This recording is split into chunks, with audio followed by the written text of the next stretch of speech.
Hi everybody, and thank you for being here. So thank you for being in our seminar, which is addressed to remote working and remote professional development. You know that this is something that we do in the frame of the ONIT, Online Internship in Tourism project, which is funded by the European Union under the Erasmus Plus program. So why this project? It happens that, do you remember the pandemic? I know it's close enough that we all remember the pandemic time. And do you remember what happened to the universities? 1 week, almost, at least in Italy, it was 1 week, to go fully online with all what we do, which is learning not only in the classroom, you know. Among things we do is also managing internships, which is learning at work, which is work-based learning.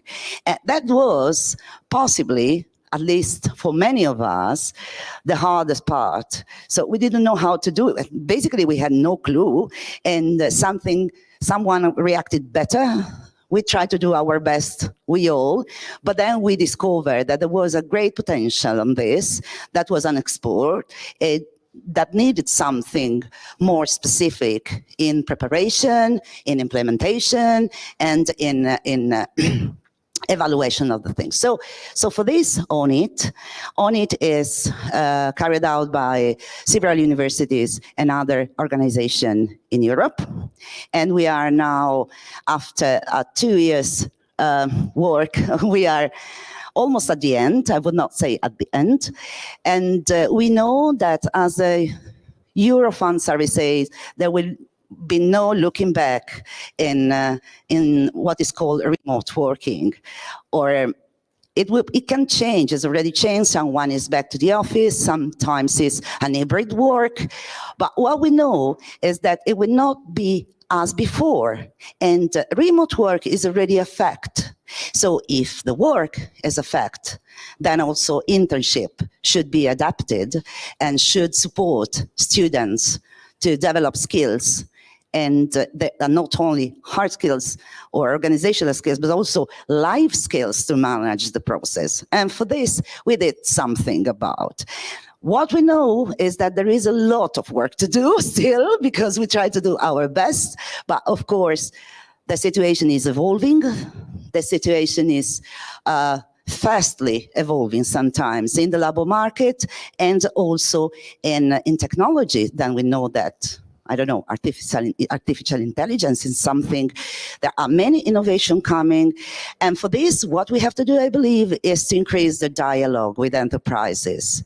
And for this, we thank you very much our guest, José Esfortes, who is an expert in innovation, an expert in entrepreneurship, and an expert in technology-based systems.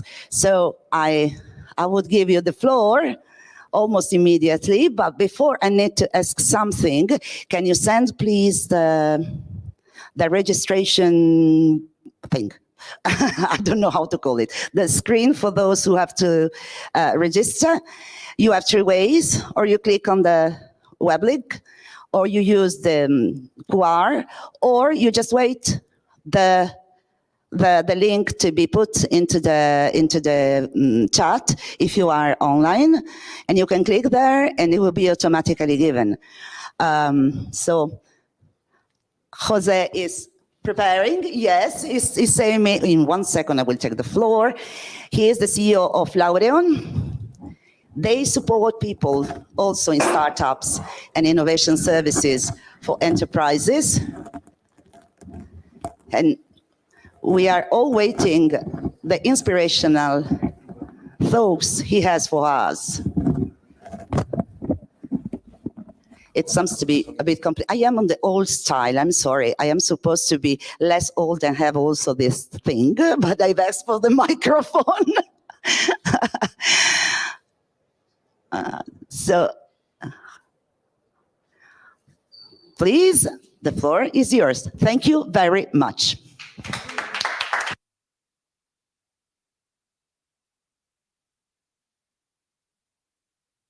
Hello, I'm mic'd up. Let's begin. Yes. course, it seems so. So people are not afraid of dying. It's the habit of living that they're afraid of losing.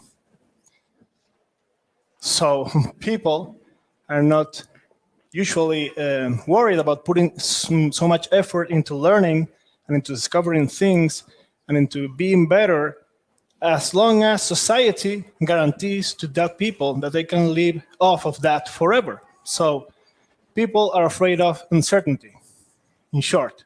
I mean, people can work hard, people like to strive, people like to get better, but people also want to have some kind of guarantee that things are going to work out the way they're planned. They plan their life to be. So they are not so much afraid of working hard, but they are afraid of uncertainty. And that's why I usually advise to people, young people, but also people in general, that at the rate of change that we're having today and having nowadays, which is accelerating and maybe unprecedented in the history of mankind, you have to be able to do three things, these things. You have to be able to prepare for dealing with uncertainty. Prepare for dealing with uncertainty. Train yourself to be able to deal with things that doesn't follow your plans. Be comfortable with it. By training, you become comfortable with that. And that means that when you are comfortable with that, then uncertainty becomes certainty. So think about it. We go to the university or we study anything, something, and we plan our life a certain way, but it doesn't come out that way always. That's uncertainty. We don't like that. So we don't expose ourselves to uncertainty. That has a lot to do with entrepreneurship. That's why there are so few entrepreneurs in the world. But this is a very, very useful skill. So when you turn uncertainty into certainty, then you feel comfortable with that, and you can strive in moments like this, with a lot of change happening. Another thing I advise young people is to gain specific knowledge, which is knowledge that cannot be taught. You cannot be taught specific knowledge. Nobody here can teach you specific knowledge. For instance, nobody can teach you selling. Nobody can teach you negotiation. But you can learn that. You can learn that by observing people who is great at doing that. You can observe people who is great at selling. And of course, you can learn that by doing it yourself. That's specific knowledge. That's another thing that I usually advise people to do. Gain specific knowledge. Specific knowledge will be the contrary of typical knowledge. You can learn here mathematics, but you can't learn here how to sell. You have to expose yourself in the street and start selling. That's specific knowledge. I can teach you some tricks, but you won't be you couldn't call yourself a salesman or a saleswoman if you don't go out there and make it happen. So that's specific knowledge. And the third one would be hard skills. Hard skills are what usually behavioral psychologists call soft skills, but I call them hard skills because in my experience, I find it harder to find these hard skills in people than I find it for someone to become an engineer. It's less probable that someone can master hard skills, like dealing with people, treating people wisely, leadership, persuading people, than for someone to become an engineer, even though becoming an engineer is something tough, but mastering hard skills is tougher. I am an engineer, that's why I say so. So imagine that, you know that movie, Inception? I'm sure you do. So making someone believe your idea was his idea first, in the first place, is as hard a skill as it can get. And it's a magnificent skill to have.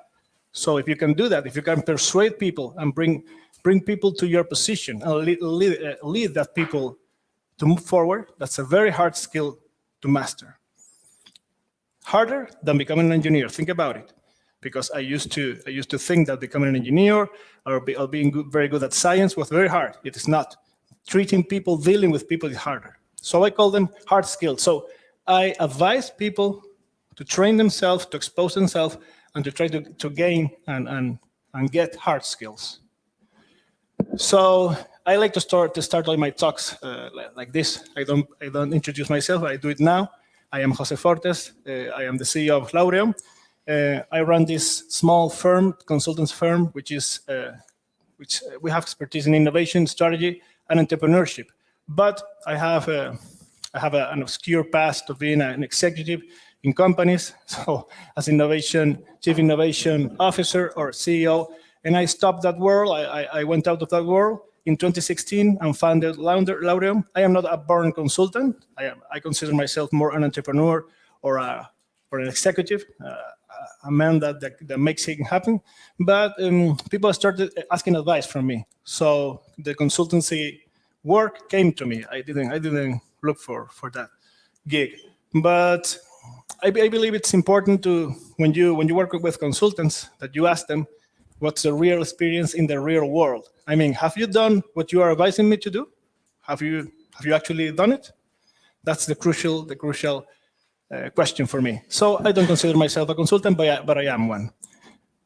In Laureum, we work with clients, customers from around the world. Even before the pandemic, from 2016, we were working with people from Spain, but also from the UK, from Ireland, even from Australia, which is a very difficult time zone for us, but we did it.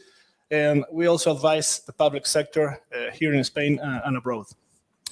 Enough of Laureum. So let me tell you a little bit about the future of jobs, which I think you're more interested in than Laureum. So let's have a look. Let's have a look at these two columns. In the left, you have the 2018 most demanded skills in the marketplace, in the labor marketplace. And in the right, you have the trending, because this last report was in 2022, the trending skills that were most demanded in 2022. Analytical thinking and innovation is number one on both columns. So it's a staple. Everybody wants that. But there are some changes, or very interesting changes, that you can see on the right-hand side right now, like active learning and learning strategies, which means learning to learn and lifelong learning, which ties back with uncertainty. You don't study once and live off of that forever. You have to keep learning. Creativity, leadership, and social influence. We talked about hard skills a minute before. Emotional intelligence, hard skills, reasoning, problem solving, and ideation, which is a project here. So we definitely see here not only these mathematical STEM super hard skills, but we are starting to find these more soft skills, which I call hard skills. That's why I'm tying back the initial part of my presentation to these statistics, right? So let's have a look at the top 15 skills for 2025. Again, number one is analytical thinking and innovation. That's a staple. We don't question that. But we have this new one, number 9, resilience, stress tolerance, and flexibility. Why? This is a new one. What do you think is that? Maybe because there's more uncertainty than ever before. And we need people to be resilient. We need people that can tolerate stress and operate under stress. And we need people to be flexible and to adapt to changes. That's why it's a key factor now. It's a new one. And then you have here at number 4, critical thinking and analysis. This is an obsession of mine. Why? I wrote that down. My obsession, let me tell you about my thesis about critical thinking. Around the year 1666 in London, the modern scientific method was invented, but this by such guys as Isaac Newton, Robert Hooke, Boyle, in what you may know as the Royal Society. And alchemy and ancient science was left behind in the 1660s. I know the specific year, 1666, because there was a great fire in London that burnt London to a crisp, most of London to a crisp. Even Cambridge had to close and stop giving lessons. That's why I know that specific date. And in the Royal Society, they decided that when someone came and claimed they had new knowledge about the world, they had to prove that in a certain way, which become known as the scientific method. So modern science and the scientific method is maybe one of the biggest institutions to ever be achieved by human mind, because it has boosted our progress immensely. But my thesis is, if we ever come close to that scientific thinking and do the same with critical thinking, if we believe in critical thinking, right? We think we do it, we think it's good for us, but we really don't do it, because we are tainted with a lot of cognitive biases. We are human beings after all, 300,000 years of Homo sapiens. So We are very, very far away from critical thinking if you think about it. And most of the problems in the world today, if you think about it, maybe you share my thesis, come because we don't have critical thinking.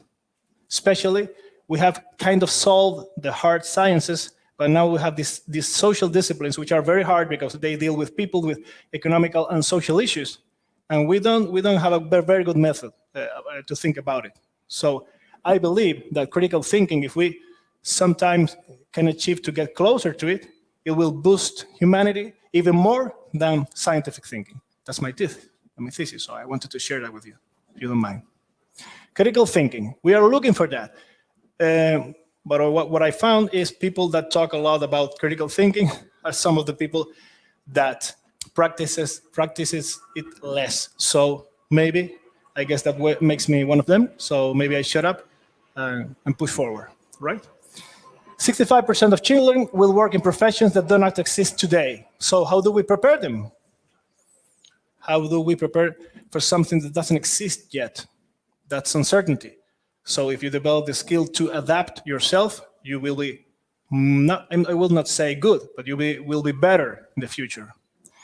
Automation, it was mentioned before. Automation and AI with this terror now, or this trend, you may look at it both ways, of generative AI. 25% of the workforce may be wiped out by automation and by AI. But don't worry, it has always happened. You know the term creative destruction. New technology always or almost always creates more jobs than it destroys. For instance, just give me a little sample. In the US, the telephone operators that were working in the 1950s were 250,000, 250K. Today, less than 800 exists. And we have more people, and we have more people working. So that's not technology wiping out jobs like crazy. But it doesn't matter. New jobs will emerge. We only need different skill sets, and we need to adapt our skill sets for the jobs of the future. Having said that, I think I'm here for the remote work back. So then remote work came, this new trend came along. It was a niche trend in the beginning. Some people was practicing it, but it was a very, very small trend, but it exploded with the pandemic in 2020, right?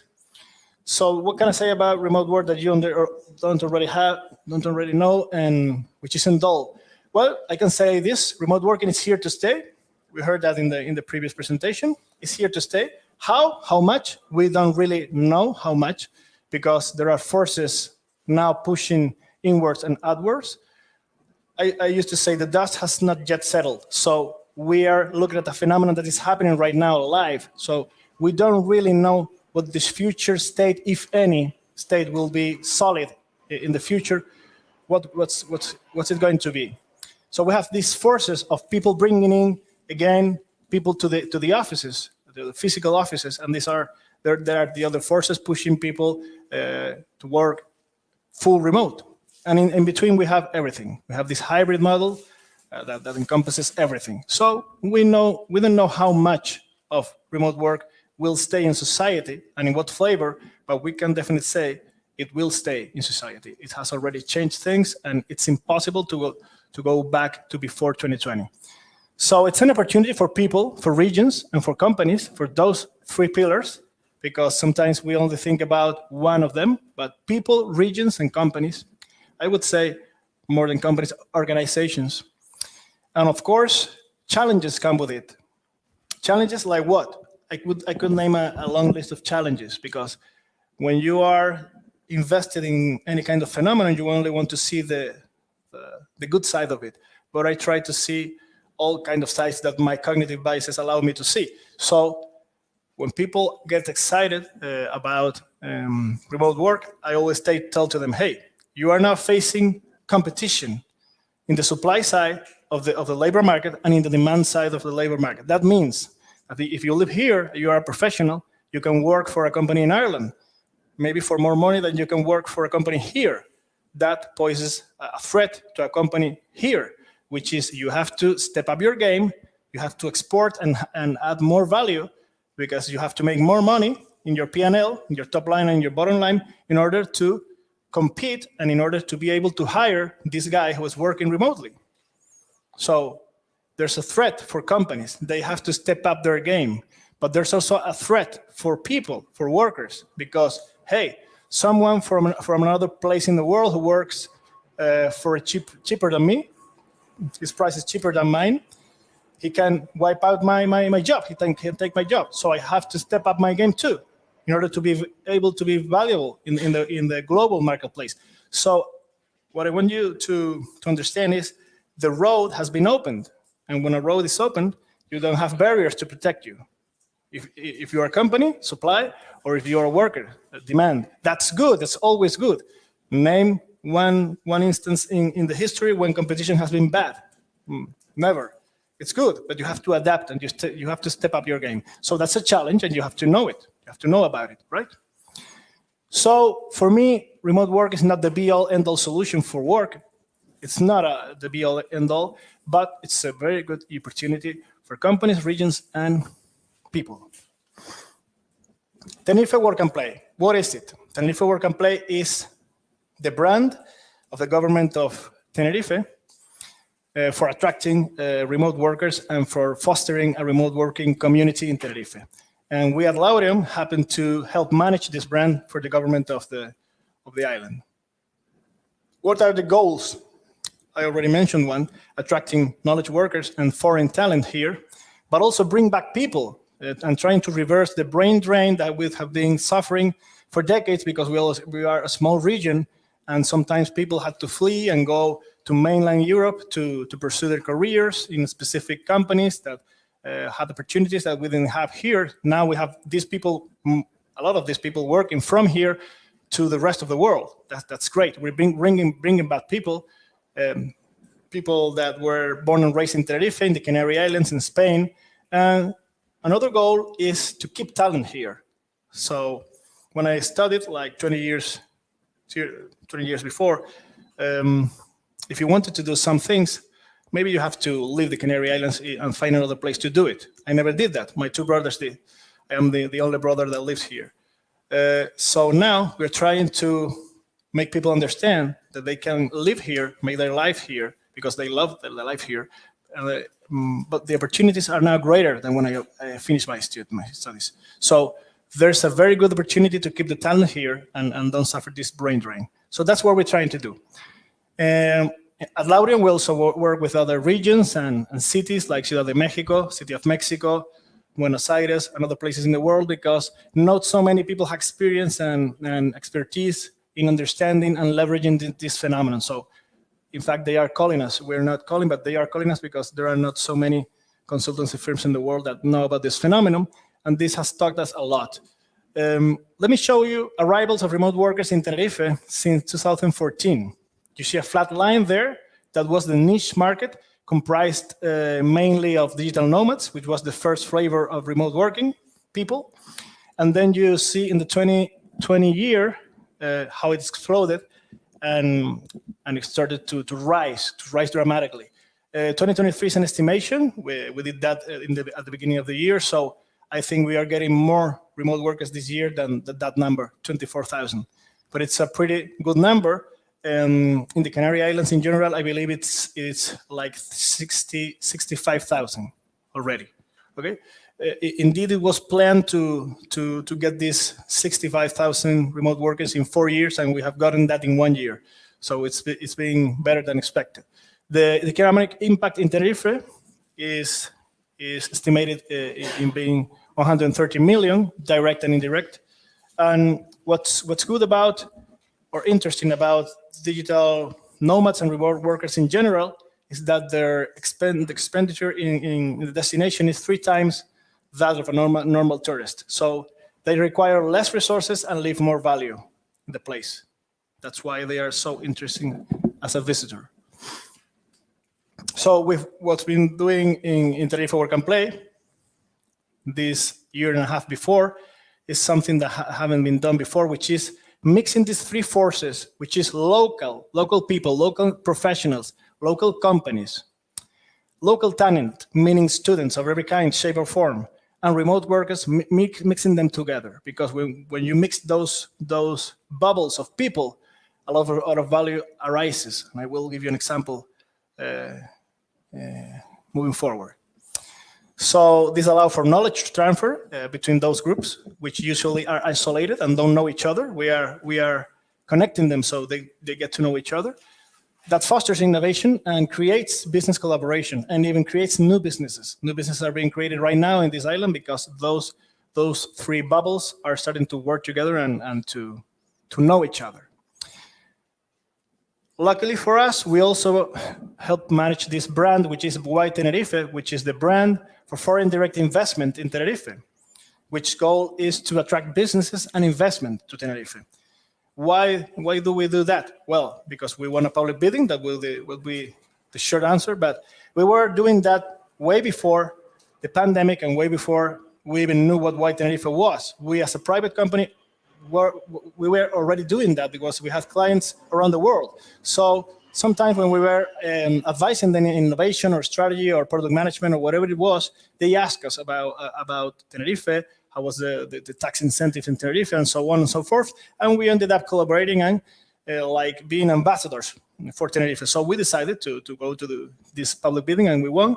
So now we manage both brands. We help manage both brands, Work and Play, which is remote workers, and the foreign direct investment brand, which is Why Tenerife. Isn't Tenerife beautiful? It is. So what we found by managing these two brands at the same time is that remote workers and companies are a continuum. They're not isolated, they're not separated, because one remote worker behind the remote worker, you could say, there is a company. And sometimes companies know about Tenerife because their employees tell the company about Tenerife. So they start getting interested and asking questions and reaching out to us. And even more, sometimes the owner of the company is a remote worker working here. And he or she learns about Tenerife by working here. So it eases the friction of bringing companies and investment to Tenerife a lot. So we are putting a link from the from the left to the right, from Work and Play to Why Tenerife, and we are treating the phenomenon as a continuum right now to bring people, talent. We call it knowledge economy to encompass all to Tenerife. We've already done that with, I would say, quite success with some industries like the movie industry, the series industries. We didn't have this industry in the island or in the Canary Islands 10 years before. We didn't have that industry, but now it's common to see Netflix, Apple TV, whoever it is, filming in Tenerife, filming in the Canary Islands. You may know this series, The Witcher, or this beautiful road in the Teide, or the Foundation series by Apple TV. You can see the concert hall here, and this is how it looks in the series. So we've already done that. We've already been able to grow certain economic industry here that didn't exist before. So that's what Why Tenerife is all about, and we're trying to tie remote workers into that mission too. And we're doing that by selling Tenerife, selling what's good about Tenerife, which is the weather, maybe the best weather in the world, I don't know. You are the judge of that. Nature, landscape, very different landscapes and locations in a very, very small territory. Safety isn't even a concern here. What is safety? What is safety for a guy from Tenerife? I don't know what safety is. I don't know what safety is. I don't think about it. The cost of living is cheaper than most places in mainland Europe. Connectivity, we have great internet here because we have fiber optic submarine cables with great bandwidth, and we have the same time zone that Dublin and London. So we have a EU time zone, which is great for remote working because companies ask their remote workers to live in a time zone where they can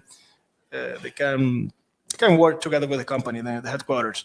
We have a great ecosystem of remote workers and companies, and it's growing fastly, and we have great tax incentives. So tax incentives are very aggressive, very good, but people don't always come here because of that, but because they seek some kind of life-work balance, and Tenerife is very, very good for that. And we're attracting people by selling this or making them people aware of these benefits, but we are also promoting the destination, promoting Tenerife around the world.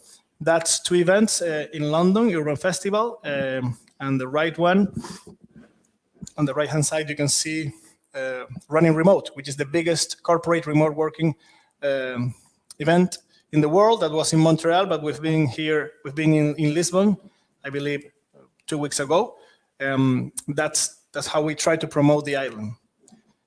And then we are also trying to strengthen the community. I mean, there's a community in Tenerife which is very strong, with 3 poles in the north, in the south, and in the metropolitan area. We try to strengthen this community by the events that we do, but it's mainly community-driven. They do their own events. We help them in any way we can, financially or otherwise, or both. And then we create this kind of events. In that particular event, 200 plus people attended, and it was a total success in terms of the people that got to know each other there, because it was the first time we did for real this mixing of local talent, local companies, and remote workers. They were all there, and I will tell you a story about that. We finished that event with a bit of worry, because we didn't know if that wooden dais at the end could stand 200 plus people, or if we were going to die. So some people said that, and I said, hey, maybe it's not a good idea. But we lived. So that's pretty much what Work&Play is about. But let me tell you some real life stories. Do you want to hear some real life stories? Okay. I will do it anyway. But it's good to know. It's good to know. Yeah, so some real life stories. Let me begin by telling you a story that is a story before remote work came along, before the boom of remote work, because I want to stress the hardship this guy went through, the willingness to adapt to uncertainty, the willingness to better his future, and what he had to do to accomplish that. So meet Agustin. Agustin is from Argentina. Agustin is from Argentina. I don't know if you know Spanish. I think I won't go. I won't translate that word for word, but I give you the soft version of it, which is, I was in Argentina, and I was done with Argentina busting my balls. That would be the soft version, okay? Why? Because he wanted to be a developer, a software developer, but he came from a poor family. He had to work in order to pay for his studies, but then he didn't have enough time left to learn. So it was a vicious cycle, and he wanted to get out of that. So he decided to went out of Argentina with little money. So what did he do? He lived there in Santiago del Estero, which is like saying he lived, I don't know, nowhere. Why? Because he had to take the bus. They call it omnibus in Santiago del Estero. He went there, and he did not less than 1,000 kilometers and 24 hours just to get to Buenos Aires by bus. Okay, this is Agustin saying, I'm going to create my new life, and I'm going to start right now. 1,000 kilometers by bus, 24 hours. He arrives at Buenos Aires, and then he flies to London. Before he flies to London, he does some planning. He prepares, because he knows that this thing, which is called pesos argentinos, in some places of the world, is not considered money. In Argentina, they consider that money, but in some places of the world, it's not considered money. So he prepared for that. And when he arrived at London, he went to the exchange office, and the clerk told him, hey, I cannot exchange euros for this, because I don't believe this is money. But he, as a cunning guy, had mailed the manager of the exchange office and printed the email where he said he would exchange the pesos from euros. And that's why he survived. And the clerk called in the manager came in, and he said, okay, I told you that, so I will fulfill my word. So here's your money, here's your euros. Because if he didn't plan that, or if he wasn't lucky, he maybe end up with living in a terminal like this guy, with pesos, which is like with paper, but no money. So having solved the problem, he flew to Dublin, 1 hour and 15 minutes, which is a short trip for comparing to the other things he did. And you may believe that he stayed in Dublin, but not. He didn't do that, because he sent dozens of mails to people in Ireland and the UK, asking if he could go there to hone his English skills, indeed to learn English.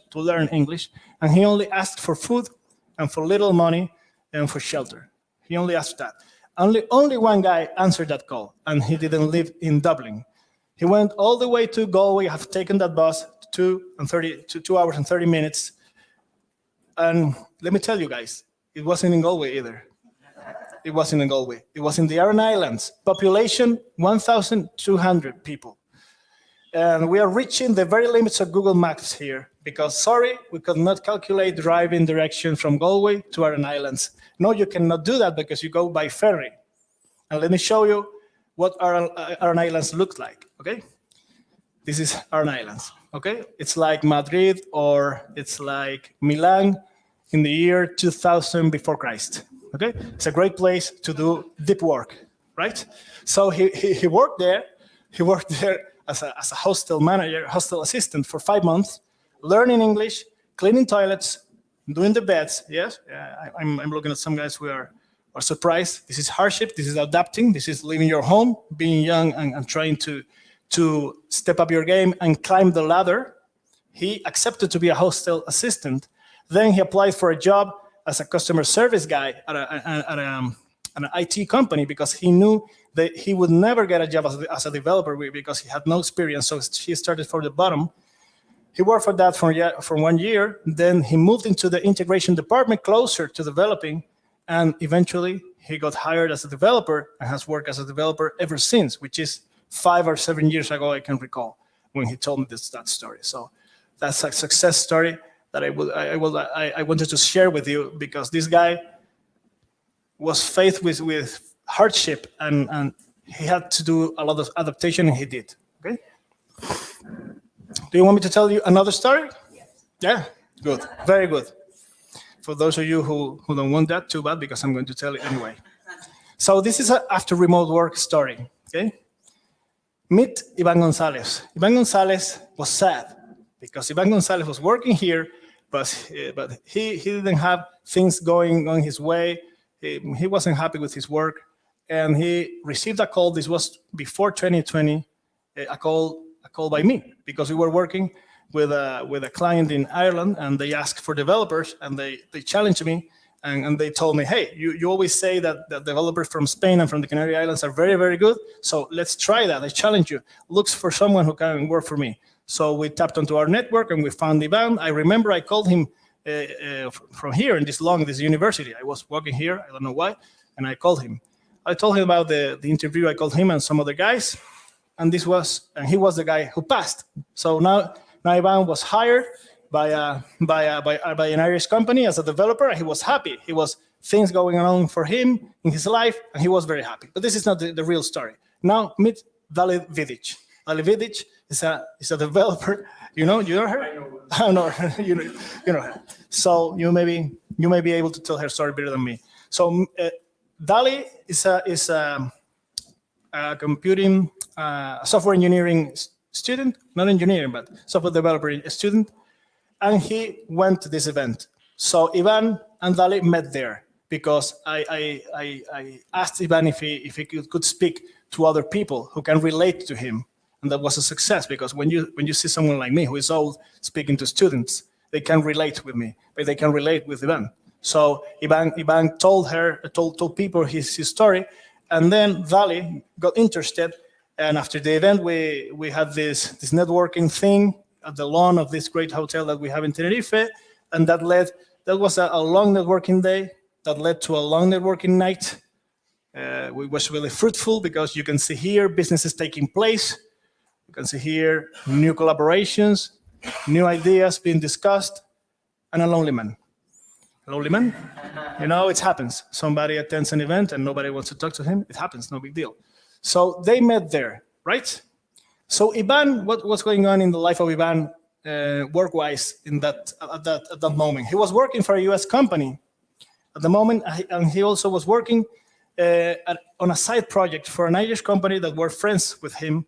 He was working these 2 jobs. His main job was the US company, and his side project was with this Irish company. So Dali came up to Ivan and told him that she wanted to learn 2 things: how to be better programming as a developer, because Ivan talked a lot about that, about how he wanted to be the best developer he could be, and he was always trying to learn. She told him that she wanted to work with him to achieve this excellence, this level of excellence, and also to understand how to work for companies remotely. So Ivan accepted the challenge, and Dali started working with Ivan, right? Am I right? Yeah. But she was so committed, and she was so good that eventually Ivan recommended Dali to the Irish company, and now she's hired part-time by this Irish company, right?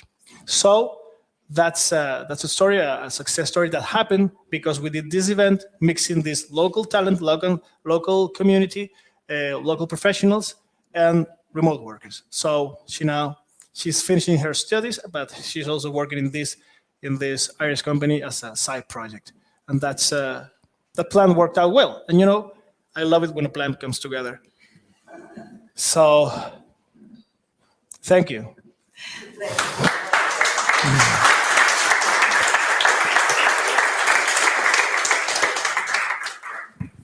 Thank you very much. That was very funny and very inspirational, but especially inspirational. Also funny. Thank you. Thank you very much for this. That was great, honestly, and it puts on the table many, many topics that are still open.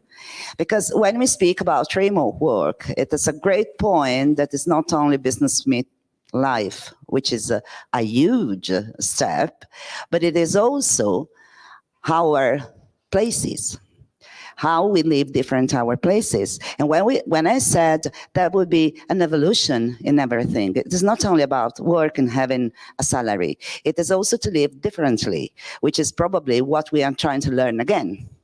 Isn't it? A bit, yes. And perhaps also the new generation that I see here represented will help us also to find another way to make business and to live.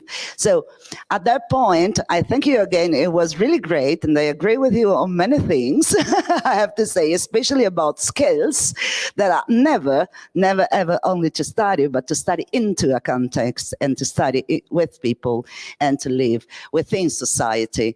And now we are, I would have 5 minutes more just to tell you at the point we are in developing things. I will be back in the university in this moment, so I'm sorry for that. So after the wonderful stories listened, but we also had stories because at this point of development, we are going to finish the project in a few months. We have also started to do piloting. But our journey started from the scratch. Like, can I have something to do to pass in the other slide? I'm sorry. I forgot that I've missed the advice. Thank you very much. And now, oh, okay. So this is what we address is, of course, the players that are at the university internship process, within the university internship process, which is universities and then students, and then also supervisors, then companies and academic supervisors. So we started, in reality, this was the second deliverable that we did. I mean, how to do. If we have to organize an online internship, which is not only organize an internship and not only an online internship, but the meaningful will make sense, will give you something, will help you grow, will help your professional development, how to do. This was the second, because the first was to ask, what happened to you? A student, a supervisor, as university, and we collected practices. What happened there? And if you want to read some stories, here you find those during the pandemic and also those after the pandemic, which means those who we try to promote and from whom we are collecting feedbacks. Why? Because first, it is a learning process for everybody. And second, because interns love to speak with peers, not with professors. As you said, I agree also on that. So learning from others and learn from the experience. And so we started to build up a process that was sustainable, meaningful, and had, of course, the greater learning component. So for this, we started before with how to find an online internship, how to prepare for an online internship, which is a bit different than be prepared for something different from a regular, let's say, I go to the office and then I learn. It's something different, but it's also something different that I stay in my bed and with my computer happily. It is not that. It is only another way of working that should be learned and also probably codified better. So we have guides for all the people invited in involved in the process. Please note that all our products, outputs are delivered with open licenses, so you can take it, use it, remix it, and do what you want. They are freely downloadable from the website. So the most of work, I think, has been done with the course, which is, of course, online. How to succeed in an online internship, which is composed by 8 modules, self-paced, no instructor, no tutoring, for those students who want to know more about and to prepare for another experience. It could be also an hybrid internship, 3 days in the office, 2 days in, which is a formula that today is the most used. So you have this for people from universities that are listening to us. Please, the modules are fully online, are open educational resources. So if you want to use them, please feel free to take it. Okay. So it is, and they are available in the languages of the consortium. Therefore, English, Spanish, Italian, Croatian, Finnish, and French. And they give a Today digital badge, which are micro-credentials. So you have a kind of micro-recognition, micro-certification is if you complete successfully the modules. There will be, as I said, there are all open educational resources, and the access will be free also from the website of the Mediterranean Union. That is looking around. What I wanted to say is, but I don't want to add so much about your presentation, Jose, because it is nothing really different. It is just a different, moment within the process or going in transition into work, which is the work-based learning part. It is not that different because at the end of the day, we know that is something huge happening around, and we don't know how it will end. And so we have just to live and learn and change constantly. The first thing I believe we have learned on consortium is to listen. The first, to listen to the company, to listen your students, to listen your colleagues. This is extremely important. It should be normal, but it is not so normal sometimes because we all have our ways of doing, sometimes just take a new way of thinking is just hard. So the first is to listen.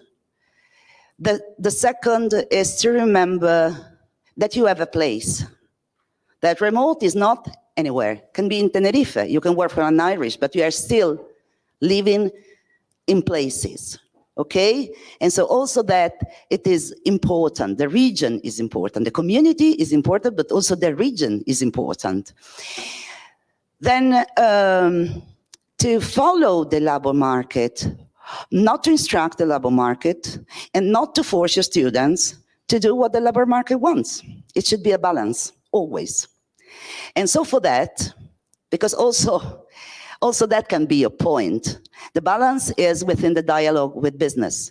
Life and business should be integrated better, perhaps, than, I don't know, 20 years before. I'm old enough, unfortunately. So, and then when we go to skills, life skills. Life skills are so important. And we sometimes, and we can learn from, we can teach as university for a part, but we cannot teach you to leave. You have to try, you have to make the wrongest possible and then to learn, because life is a learning journey, first of all. And I say again, there is a lot of work to do on this, because as universities, we are perhaps not ready. Sometimes we think we are, but when we find the way, then everything changes again. We need also to, let's say, constantly try to adapt and to bring our values within the process, not only to follow. There is something also to be a players of a process that is going to be extremely important, which is exactly university business cooperation, and also the labor market and the new jobs and the new ways of living. So we hope that if you have any idea, if you want to work on this, if you think something, whatever it is, please contact us.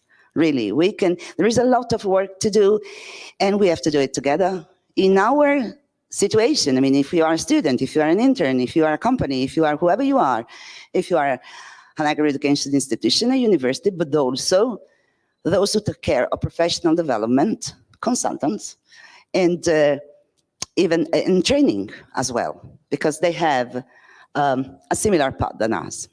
Thank you very much for participating to this seminar. I really thank you very much, Jose, for being here. And as a last thing, that's very practical, please, can you send, I think you have to unregister or something like that, register your attendance sheet. Okay, I'm sorry, I was looking for suggestions. So on the chat, there will be a link for the attendance sheet. And the feedback questionnaire, the feedback questionnaire, please let us know if you find our event interesting and if you have any ideas to share with us. Thank you very much, everybody, and see you next time, hopefully soon. Ciao.